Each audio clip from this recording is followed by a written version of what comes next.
मैं engineer Mahendra David आप लोगों का वेलकम करता हूं आपके अपने चैनल एक्सीलेंस पॉइंट में। डियर स्टूडेंट्स, हम लोग स्टार्ट कर रहे हैं क्लास 11 के फिजिक्स का chapter number first, units and measurement. Units and measurement में हम लोग बहुत सारी चीज़ें सीखेंगे बेटा।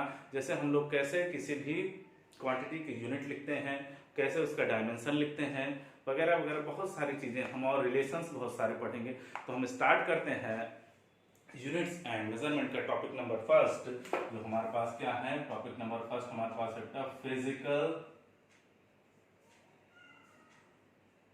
क्वांटिटी। फिजिकल क्वांटिटी क्या होती है, ठीक है, समझेंगे। जैसे हमारे पास ये डस्टर है, ठीक है, हम इसे क्या कर सकते हैं, मेजर कर सकते हैं। इसका डायमेंशन मेजर कर सकते हैं, लेंथ ब्रेथ एरिया मेजर कर सकते हैं, इसका वॉल्यूम मेजर कर सकते हैं, ठीक है। जैसे कि हमारे पास मार्कर है, इसका हम कर्व सरफेस एरिया मेजर कर सकते हैं, इसका लेंथ मेजर कर सकते हैं, इसका क्रॉस सेक्शन एरिया मेजर कर सकते हैं, इसका वॉल्यूम मेजर कर सकते हैं, ठीक है। और जैसे हमारे पास पानी है, पानी आपका एक ग्लास है, तो आप पानी को क्या कर सकते हैं, मेजर कर सकते हैं कि उसका हमारे पास कितने ग्राम है, ठीक है, या कितने मिलीलीटर है, या कितना लीटर है। तो हम वैसे ही हमारे पास जैसे दूध है, हमारे बॉडी का टेम्परेचर है, ठीक है, और जो हमारे पास करंट है, बहुत सारी चीजें हैं जिन्हें हम मेजर कर सकते हैं। तो जो चीजें हमारे पास यूनिवर्स में अवेलेबल हैं, जिन्हें हम मेजर कर सकते हैं, उन थिंग्स को क्या कहा जाता है, फिजिकल क्वांटिटी कहा जाता है। जिन्हें हम क्या कर सकते हैं, मेजर कर सकते हैं, उन्हें क्या कहा जाता है, फिजिकल क्वांटिटी। तो लिख लेंगे ऑल क्वांटिटीज which can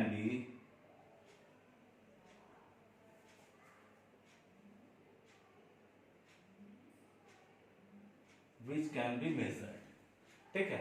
अब इसे मेजर करने का कोई मेथड हो सकता है बेटा, कोई लॉ हो सकता है, किसी भी तरीके से आप उसे मेजर कर सकते हैं, ठीक है। तो इसके बाद बाकी बची हुई हमारे पास क्वांटिटी जिसे हम मेजर नहीं कर सकते, तो उन्हें क्या कहते हैं, उन्हें कहते हैं नॉन, क्या कहते हैं, उन्हें कहते हैं non physical quantities. Non physical quantities जैसे हमारे माइंड का स्ट्रेस, भाई हमारे ब्रेन में कितना स्ट्रेस है उसे हम मेजर नहीं कर सकते, हमारी कितनी विशेष है उसे हम मेजर नहीं कर सकते। बहुत सारी विशेष हो सकती हैं, कौन सी विशेष है, ठीक है, हमारा माइंड का कितना स्ट्रेस है, ये सारी चीजें हम जिन्हें मेजर नहीं कर सकते। हमारी हैप्पीनेस, ठीक है, हमारी सैडनेस, ये सारी चीजों को हम मेजर नहीं कर सकते। तो उन सब थिंग्स को क्या कहा जाता है, उन थिंग्स को कहा जाता है बेटा नॉन फिजिकल क्वांटिटीज। मतलब the quantities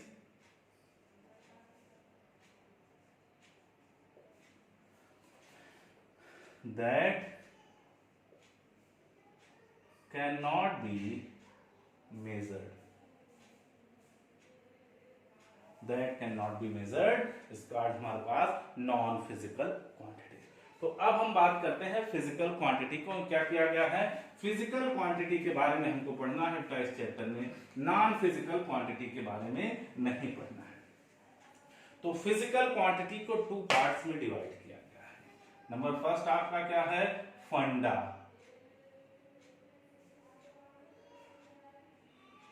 fundamental quantity, fundamental quantity, and दूसरा आपका क्या है, डेराइव्ड,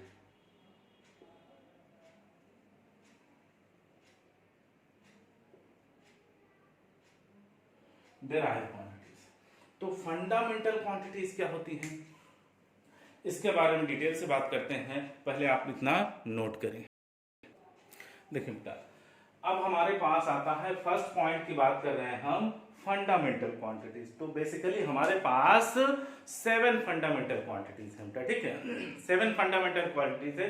अभी हम सारे फंडामेंटल क्वांटिटीज और उसके बारे में बात करते हैं। तो हमारे पास फंडामेंटल क्वांटिटीज होती क्या है, फंडामेंटल क्वांटिटीज वे होती हैं बेटा जिनकी यूनिट, समझेंगे, fundamental quantities are those units, fundamental quantities are those quantities which units does not depends to another units। ठीक है, मतलब जिसकी यूनिट, इस पॉइंट को नोट करेंगे, जिसकी यूनिट जो है वो किसी अदर से डिराइव नहीं कर सकते या किसी अदर क्वांटिटी के यूनिट पर डिपेंड नहीं करती, उसकी खुद की अपनी यूनिट होती है। ठीक है, वो किसी दूसरे से नहीं बनी होती है। ठीक है, किसी दूसरे के यूनिट से मिक्स करने से नहीं बनती है, उसकी खुद की अपनी यूनिट होती है। उसे हम क्या कहते हैं? फंडामेंटल क्वांटिटी कहते हैं। एकदम क्लियर। तो इसे नोट करेंगे, हमारे पास डेफिनेशन क्या होगी, लिखेंगे क्या? The quantities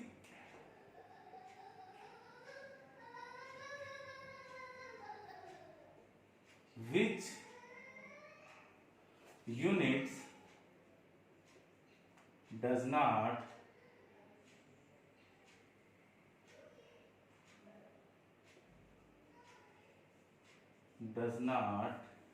depends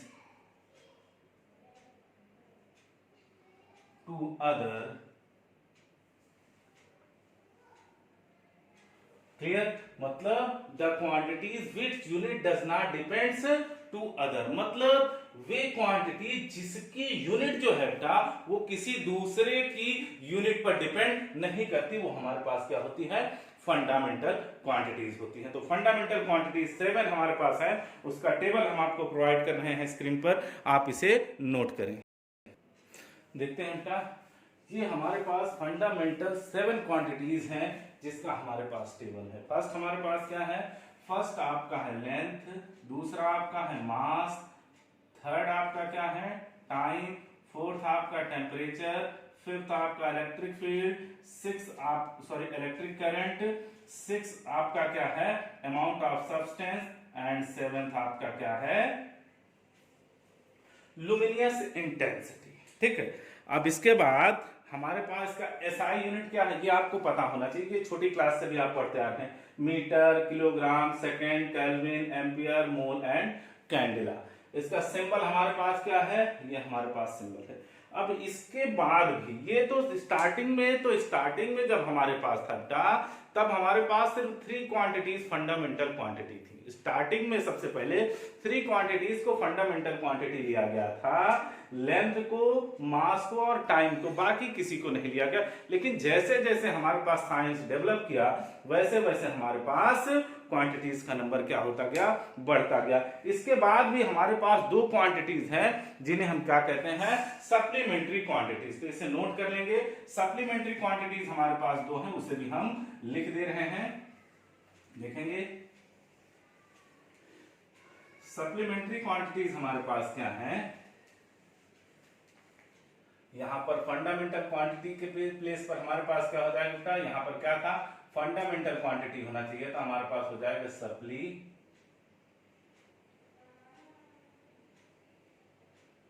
supplementary quantity. Supplementary quantity कितनी होती है? 2 सप्लीमेंट्री क्वांटिटी होती है। नंबर फर्स्ट हमारे पास क्या होता है? लाइन एंगल, उसी को कहते हैं बेटा, इसी को लाइन एंगल को ही क्या कहते हैं? प्लेन एंगल भी क्या कहते हैं? क्या कहते हैं? Plane angle. हमने इसे लाइन एंगल क्यों कहा वो भी बता रहे हैं। ठीक है, प्लेन एंगल। दूसरा हमारे पास क्या होता है बेटा? प्लेन एंगल के बाद हमारे पास दूसरा होता है सॉलिड एंगल। तो हम बात करते हैं बेटा प्लेन एंगल क्या होता है, फिर इसके बारे में इसका सिंबल और यूनिट समझते हैं। ठीक है, तो इसका हमारे पास इसका यूनिट क्या होती है? रेडियन, और इसका क्या होता है? स्टेरेडियन।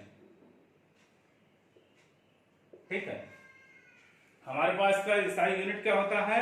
Radian and steradian. ठीक है, तो अब देखते हैं इसको क्या लिखते हैं। इसे लिखते हैं रेडियन को ये, और स्टेरेडियन को हम क्या लिखते हैं बेटा?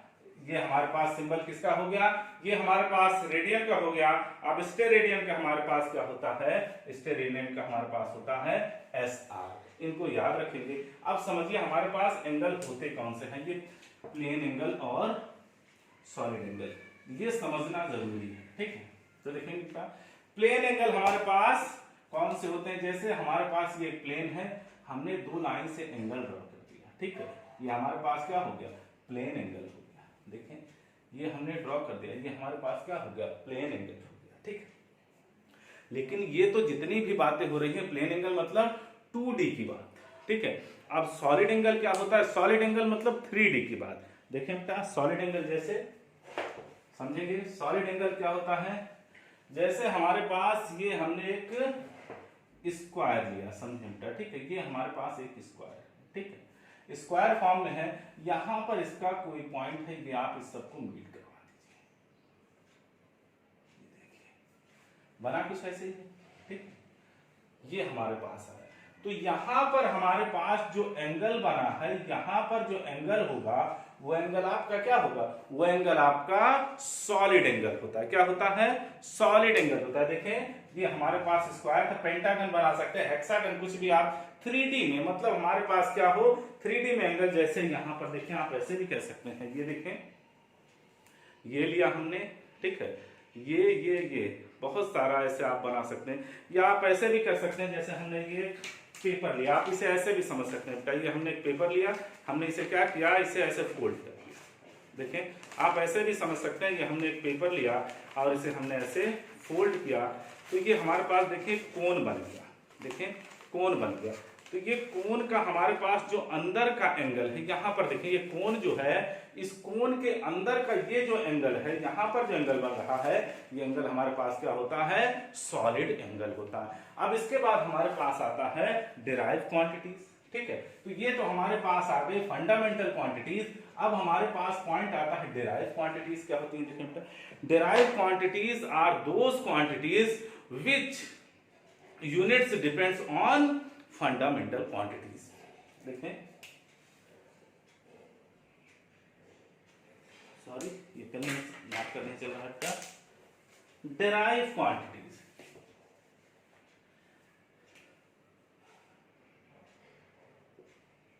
Derived quantity,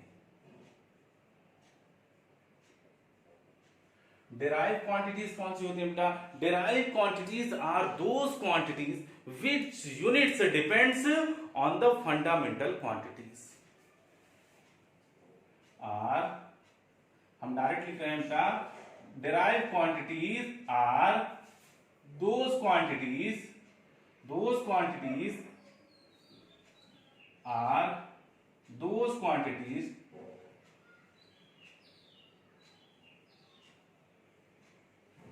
which units depends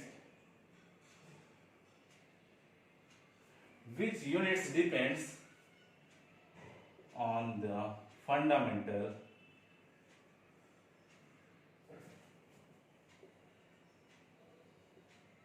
quantity units। तो डिराइव यूनिट्स, डिराइव क्वांटिटीज क्या होती है बेटा, derive quantities are those quantities which units depends on the fundamental quantities units, मतलब जिसकी यूनिट जो हमारे पास होती है बेटा वो फंडामेंटल क्वांटिटी के यूनिट पर डिपेंड करते हैं। जैसे एग्जांपल के लिए देखें एरिया, देखें बेटा एरिया हमको है, तो एरिया किससे मिलके बना है हमारे पास, लेंथ इंटू लेंथ या length into breadth.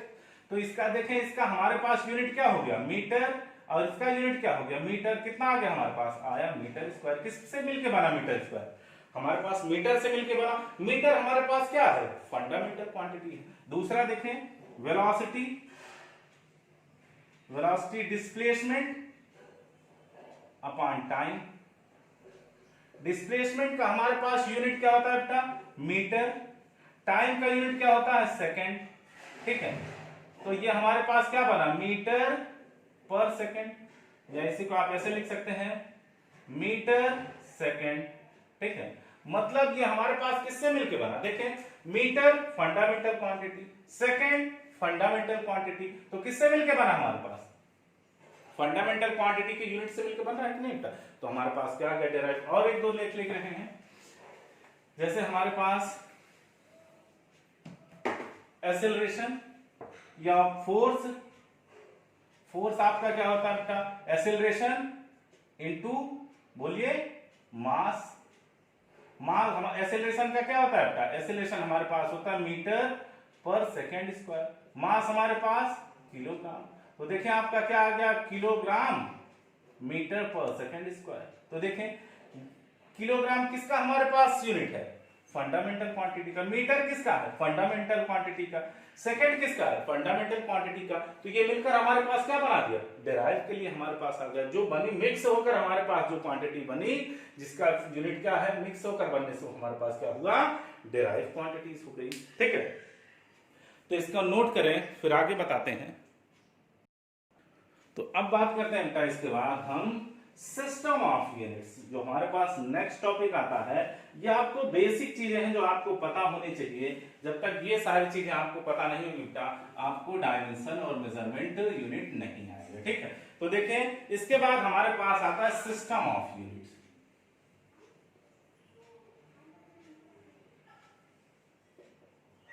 System of units, ठीक है।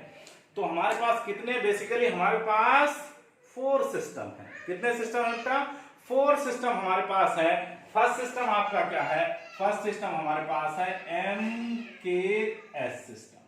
क्या है बेटा, MKS सिस्टम। अभी इसके बारे में बात करते हैं। दूसरा आपका क्या है, CGS सिस्टम। तीसरा आपका क्या है, FPS सिस्टम। चौथा आपका क्या है, SI सिस्टम। ठीक है, ओके।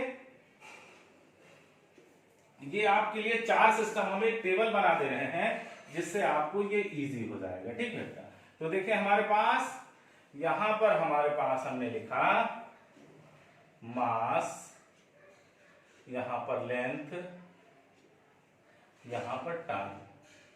ठीक है, तो यहां पर देखिए MKS सिस्टम, MKS सिस्टम की बात कर रहे हैं हम। पहले MKS सिस्टम हमारे पास फर्स्ट है, तो हमने MKS सिस्टम के लिए लिखा। MKS सिस्टम में हमारे पास मास को किसमें मेजर किया जाता था, केजी में किया जाता है। लेंथ को किसमें किया जाता है, मीटर में किया जाता है। टाइम को किसमें मेजर किया जाता है, सेकंड में मेजर किया जाता है। ओके, हम सिर्फ सिंबल लिख रहे हैं। ठीक है, और उसके बाद CGS में हमारे पास मास को किसमें, ग्राम में मेजर करते हैं। ठीक है, लेंथ को सेंटीमीटर में मेजर करते हैं। ठीक है, इसमें सेंटीमीटर में मेजर करते हैं, और टाइम को सेकंड में मेजर करते हैं। FPS में हमारे पास क्या होता है, मास को किसमें मेजर करते हैं, पाउंड में मेजर करते हैं। लेंथ को किसमें मेजर करते हैं, फुट में मेजर करते हैं, और टाइम को किसमें, सेकंड में मेजर करते हैं। इसके बाद हमारे पास आया SI सिस्टम, जो कि मोस्ट इंपॉर्टेंट है। ठीक है, तो ये पॉइंट समझ आया। आखिर ये इतनी सारी यूनिट की क्या रिक्वायरमेंट हुई, मतलब इतने सारे सिस्टम की क्या रिक्वायरमेंट हुई। एक्चुअल में बात ये है कि डिफरेंट कंट्रीज हमारे पास जो है, सब अलग अलग कंट्रीज में हमारे पास अलग अलग सिस्टम से थिंग को मेजर किया जाता है। ठीक है, इसलिए इतने सारे हमारे पास सिस्टम बन जाते हैं। इसका रिलेशन आप लोग जानते हैं कि 1 केजी में कितने ग्राम होता है, 1 सेंटीमीटर में कितना मीटर होता है, और 1 केजी में कितना पाउंड होता है। ये सब लोग आप पीछे क्लास में पढ़ चुके हैं। ठीक है, तो ये हमारे पास आ गया सिस्टम। तो ये तो हमारे पास नॉलेज के लिए था बेसिक। अब हमारे पास बात आती है SI सिस्टम।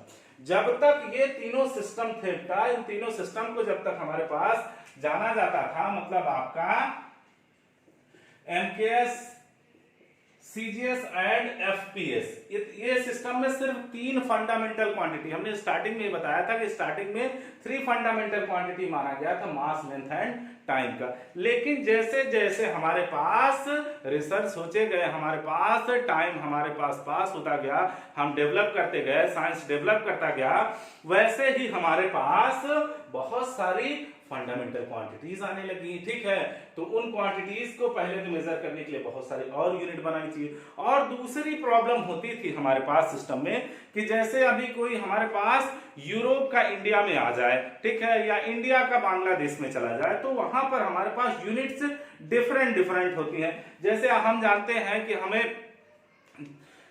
हमारे यहाँ कपड़े को या किसी भी लेंथ को किससे मेजर करते हैं, मीटर से मेजर करते हैं। अभी हम एक ऐसे कंट्री में चले गए जहां मेजर के लेंथ के बारे में कुछ जानते ही नहीं है। ठीक है, वहां जो भी चीजें हैं वो मेजर करने के लिए लेंथ को किससे मेजर करते हैं, वहां पर हम देख रहे हैं कि वहां फुट में मेजर करते हैं। अब हम कहें कि हमको कपड़ा चाहिए 1 मीटर कपड़ा, हम बोलेंगे तो समझेगा नहीं। ठीक है, तो आप कहेंगे कि 1 फुट कपड़ा, तो वहां से अगर कोई आ रहा है आपके कंट्री में, आपसे कहे कि 1 फुट कपड़ा दे दो, भाई आप फुट तो जानते ही नहीं थे। ठीक है, वैसे ही जैसे आप क्या कहें, आप किसी दूसरे कंट्री में गए, ठीक है। आप तो जानते हैं कि आपके यहाँ कोई भी थिंग्स होती है जो मास होता है उससे ग्राम में लेते हैं, ठीक है। आप वहां पर गए, कहे कि हमको 1 ग्राम या 1 किलोग्राम हमको शुगर दे दो, 1 किलोग्राम हमको शुगर दे दो, उसे समझ ही नहीं आ रहा है, ठीक है। वो आपसे, या वो आपके कंट्री में आया, वो आपसे कह रहा है कि 1 पाउंड शुगर दे दो, आप नहीं समझ पा रहे, तो प्रॉब्लम क्रिएट होने लगी। इस प्रॉब्लम को सॉल्व करने के लिए एक सिस्टम बनाया गया, SI सिस्टम, जिसको कहते हैं इंटरनेशनल सिस्टम। इंटरनेशनल सिस्टम हमारे पास ऑल कंट्रीज में हमारे पास पढ़ाया जाता है, जिससे आप एक कंट्री से दूसरे कंट्री में जाते हैं तो वहां पर आपको ऑल थिंग्स को समझ सकते हैं कि हमारे पास को कैसे मेजर करते हैं या क्या रिलेशन होता है, ठीक है। तो SI सिस्टम हमारे पास कौन सा है? SI सिस्टम में अभी हम आपने इससे पहले थोड़ी देर पहले पढ़ा, आपकी जो 7 फंडामेंटल यूनिट्स हैं वो किसके अंदर आती हैं? आपकी SI यूनिट्स के अंदर आती हैं, तो इसे नोट करेंगे बेटा। तो आज की क्लास में बस इतना ही बेटा। नेक्स्ट क्लास में हम लोग एकदम प्रिपेयर्ड होके आप लोग आइएगा। नेक्स्ट हम जो क्लास पढ़ाएंगे उसमें आपको एकदम चीजें क्लियर होने वाली हैं कि कैसे हम डायमेंशन लिखते हैं, जो आपके सिलेबस में है। डायमेंशन से बहुत सारे क्वेश्चन पूछे जाते हैं, ठीक है। कैसे हमारे पास डायमेंशंस लिखे जाते हैं या क्या डायमेंशंस होते हैं, तो उसके बारे में हम लोग नेक्स्ट क्लास में डिटेल से बात करेंगे। देन मिलते हैं नेक्स्ट क्लास में।